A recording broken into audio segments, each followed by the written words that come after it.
I recall a time when we were lovers.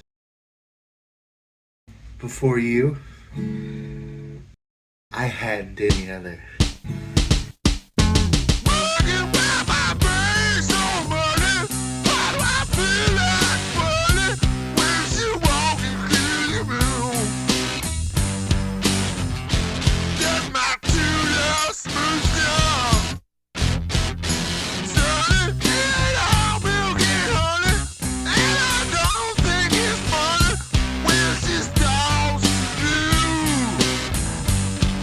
Thank you.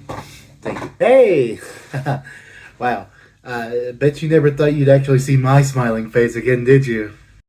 Well, I've risen from my possum kingdom, walked outside of my tragic kingdom, after losing the keys to my kingdom. Kingdom Hearts. Kingdom Ween. That's right. Ween. The band made ever famous by SpongeBob and JoJokes. Ween has had this tremendous effect on my life. And honestly, as I've stated multiple times, they're probably one of my favorite bands whatsoever. You know the rigmarole. System of a Down, Linkin Park, Ween. Having dipped my toe into them maybe 2-3 years ago, I listened to the Mollusk, which I knew was their big, like, whatever. Oh, cool, the big album for them. And then just kind of dove, like, head first, straight down into the ground, because they're great. They're so varied, and just, they have this wide range of music. Though, I have wanted to do an album review for them for a long time.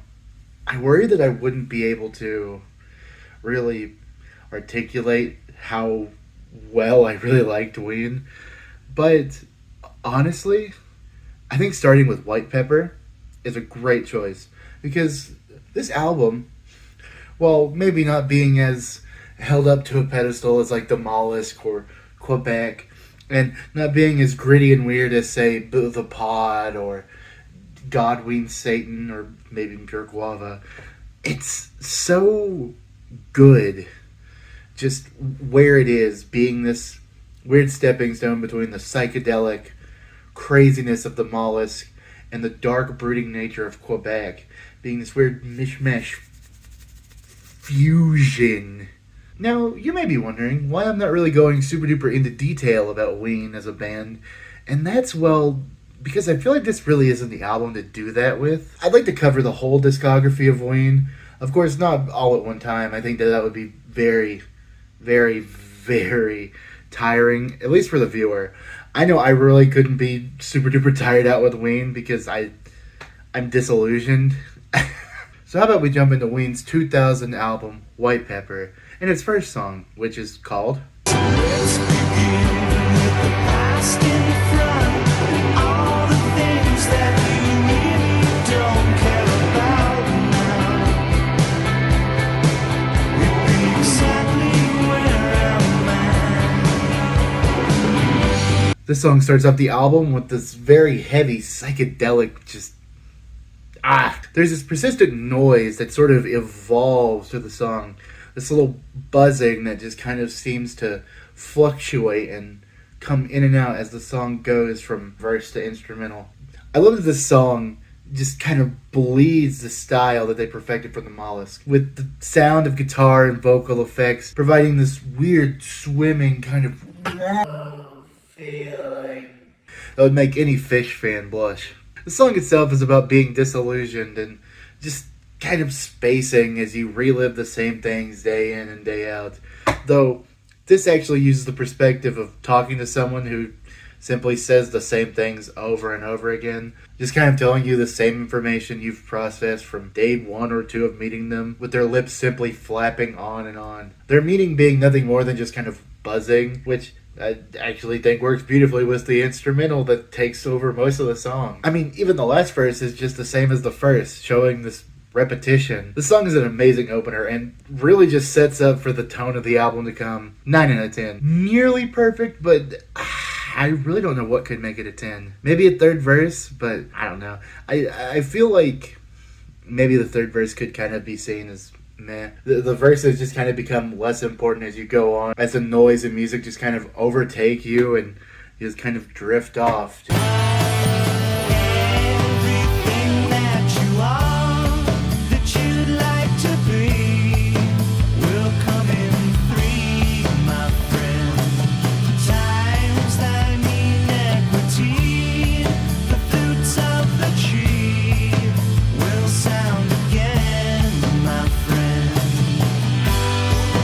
This song feels like I'm soaring above the clouds at high speeds, just looking over beautiful greenery as I'm being serenaded by Jeaner and being rocked on by Diener. The twinkles and general mix of acoustic and electric, it just gives this feeling of warmth that makes the song feel emotionally beautiful, like kind of like a hug almost. It creates this echo chamber of hope, and that's really probably the best way I could describe it. That's not even to mention the solo Diener plays that just, while being simple, plays beautifully with the theme of the song. The lyrics are actually really simple, being about 3 things: wisdom, reincarnation, and 3. 3, my friend. With all good things coming in 3s. So, my rating is 3 out of 10. Wait, that's bad. 9 is divisible by 3. And 3 threes make 9. 9 out of 10.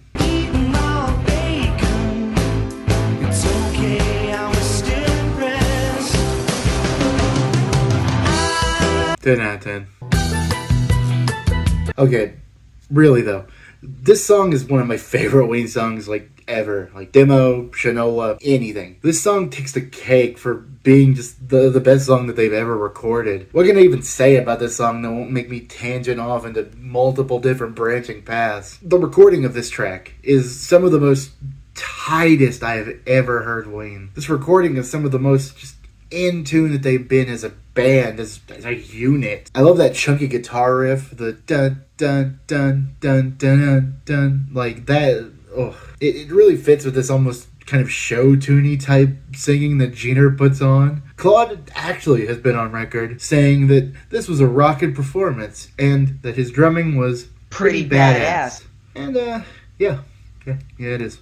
The lyrics, while seeming quite silly, being about raw bacon and going through a phone book, paint this picture trying to help someone who's a complete mess and finding a way to really love them through it. The chorus is incredibly catchy and thought-provoking.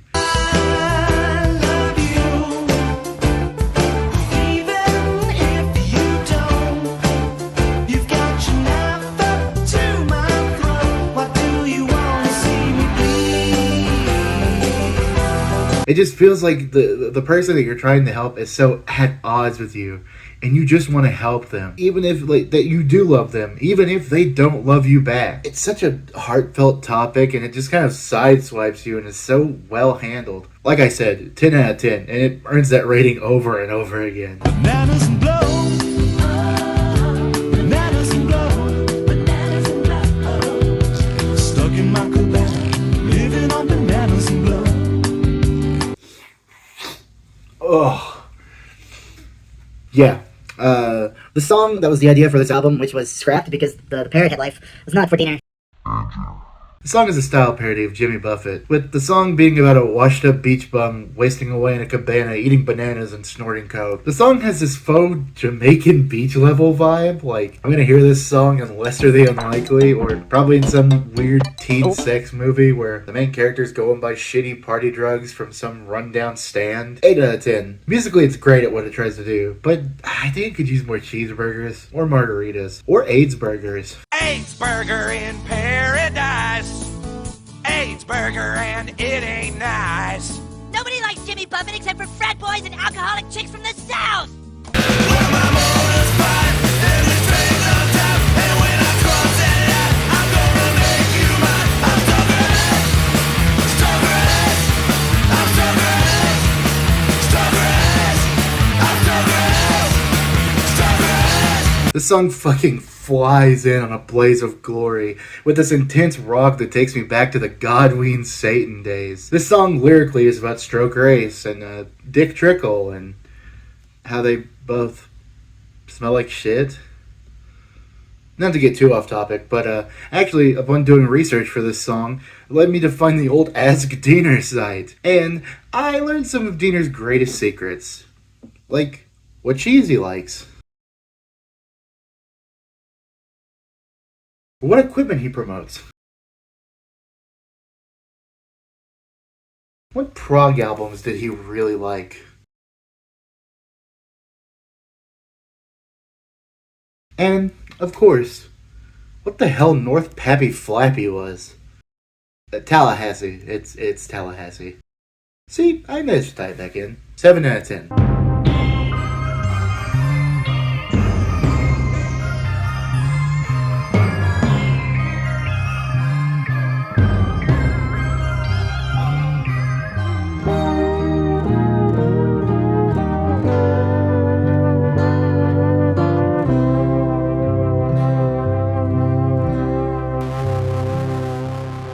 One of Ween's infamous instrumental tracks, and boy does it deliver. The song is so thought-provoking. Even without lyrics, it paints this beautiful picture of a snowy kingdom in my mind. The song was actually originally titled Baroque Jam 3.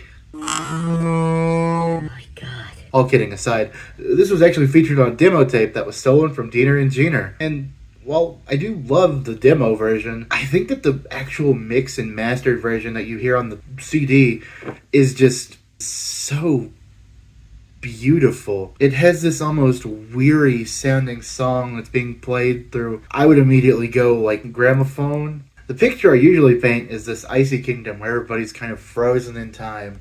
Not actually frozen, but kind of like Zowerdo frozen. Being frozen in place as this castle looms overhead and the harsh winter rages on. This is really a beautiful song. And I really just kind of like to sit and just really think about it when I listen to it. 9 out of 10. Call the line, let me fly back to base.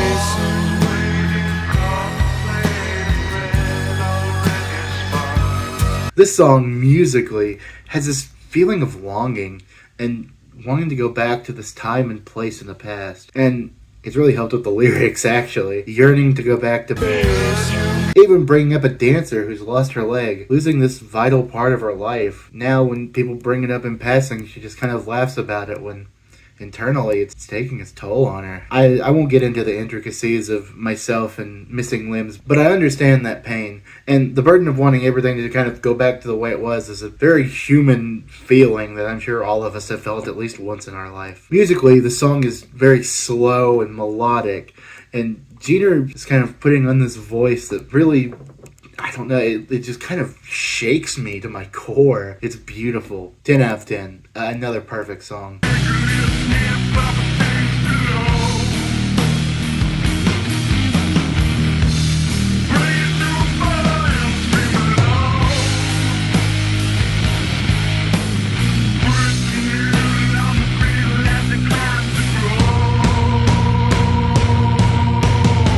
This song fucking rocks. It chugs along in this way that really plays up the sort of damned if I do, damned if I don't feel. The lyrics of letting go of someone close are then kind of immediately thrown to the wayside as the narrator tells us about these nightmare images, and the guitars and drums are kind of booming and chugging along in the background. We're really led to believe that this person singing is essentially tripping, and tripping really hard, as he starts to see and smell hell before him. I always end up kind of sleeping on this song, but it's another one of those that just kicks ass, and it's really hard not to love it. 8 out of 10. And please, if you listen to this one, don't let your brain explode.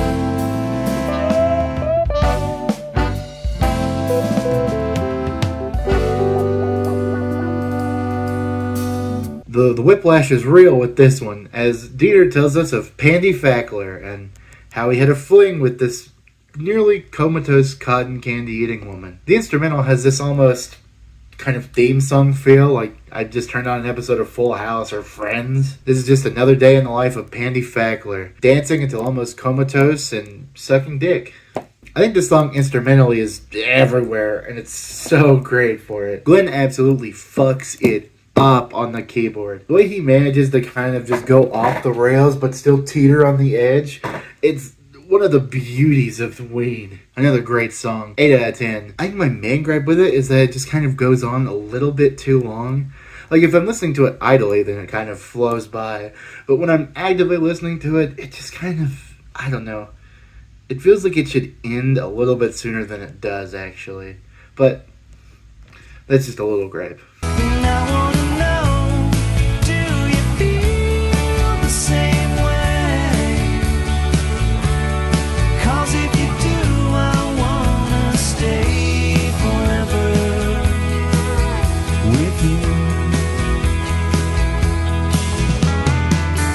This song is simple. This song has no real hidden meaning, no intensity, no funny little quips. The song is just a masterclass in writing love songs. The song is about nothing more than just wanting love and wanting reciprocation.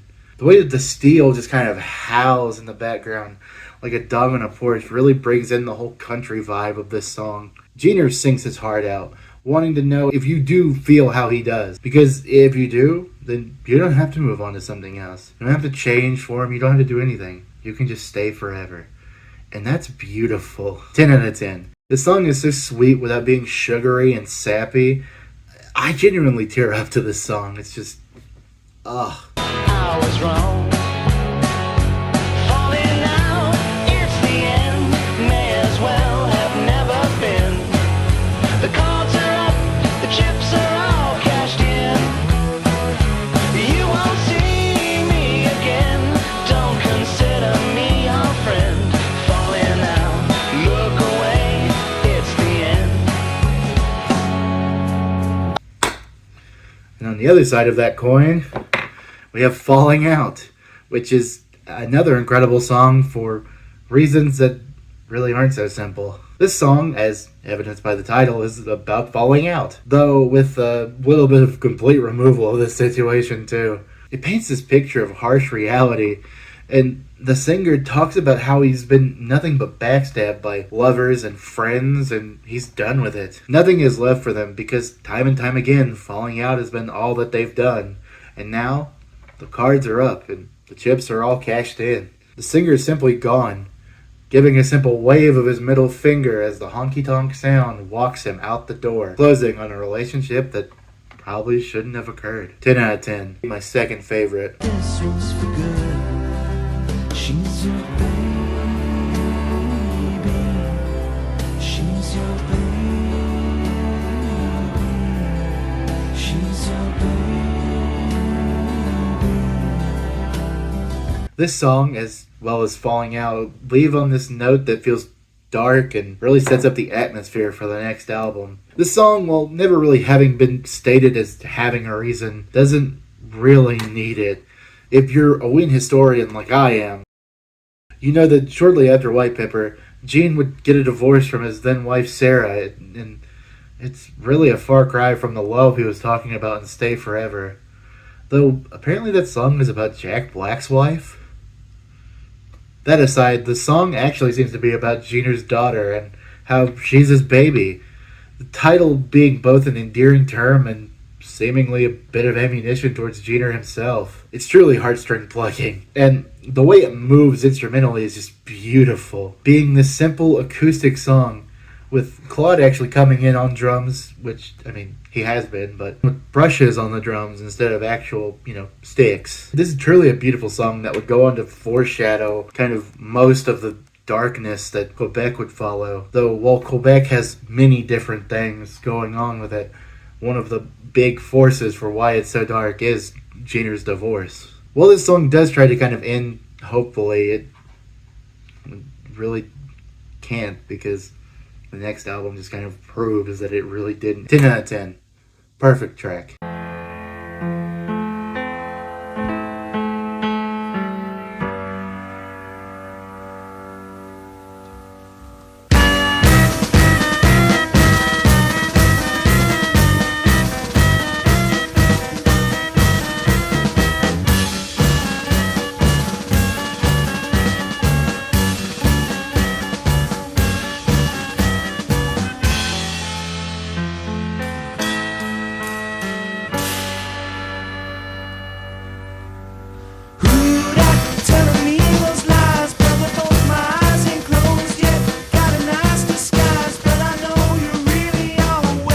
This is actually not on the CD, officially. Unless you have the Japanese version, where this song actually ends the album. It has this weird way of stopping and starting, and it has this weird mix of marching band slash Saturday morning cartoon slash soft piano melody. The lyrics tell the story of struggles of, well, everything really. Jeter had been known to abuse illicit substances, and that took a big toll on his health and relationships with everyone, as well as his sudden divorce and now child. I feel that this is the stop and start nature of the song personified, really just kind of marching on, as Jeter says in his own words. He's a tool to this, to the band, to his kid, to drugs. It's really a sad song with deep, thought-provoking lyrics. For an extra little ditty, it's actually quite amazing. 9 out of 10. Tell me true, 'cause I can see you ain't got a clue how much it means to you. Oh, cornbread red, all that cornbread going to your head. This song is about red, not blue, and how much he loves cornbread. Cornbread rules this man's life. He's like Popeye, except this is cornbread, and it kind of makes him think, but not really. Or maybe it's his crutch. Knowing Ween, the song is either very, very intricately about drug abuse, or is actually about some random hick who's literally obsessed with cornbread to the point that it literally rules his life. This is another of Ween's amazing country songs, and the violin provided by Steven Said makes the song even more honky-tonk. Oh yeah, and it actually wasn't on the album. But it was a single on Even If You Don't, which is just as cool. Cornbread out of 10.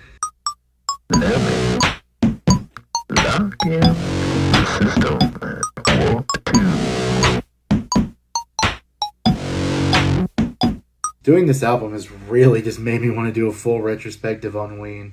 So, expect that, as well as more Lonnie music reviews, and maybe, just maybe, even food. White Pepper as an album, I described it earlier as a stepping stone, and if it is a stepping stone, it's one of the shiniest, most well-kept stepping stones ever made. Everything about it is so in between of the Mollusk and Quebec. It's like they met and they just shook hands, and it's the Arnold Schwarzenegger and the other guy meme where he just kind of, or it's more like, you get the fucking picture. It features so many amazing songs, and really, anytime I'm delighted to hear a song from it pop up in my Ween rotation. Now, if only I could get my hands on a CD, maybe even a Japanese version. I think really the only Ween CD I have is the Pod, which, I mean, it's a good album. Maybe that's what I'll do next. So, that being said, my rating for this album is a 9 out of 10.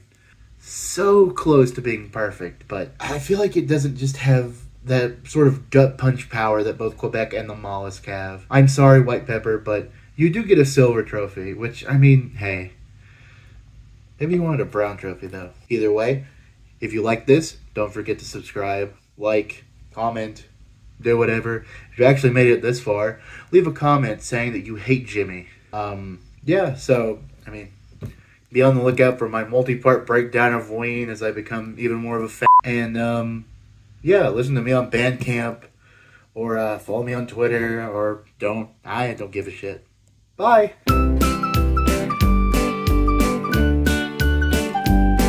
Wanna learn how to tie your shoe? It's a very easy thing to do. Just sit on down and I'll give you the scoop. What's that? It's called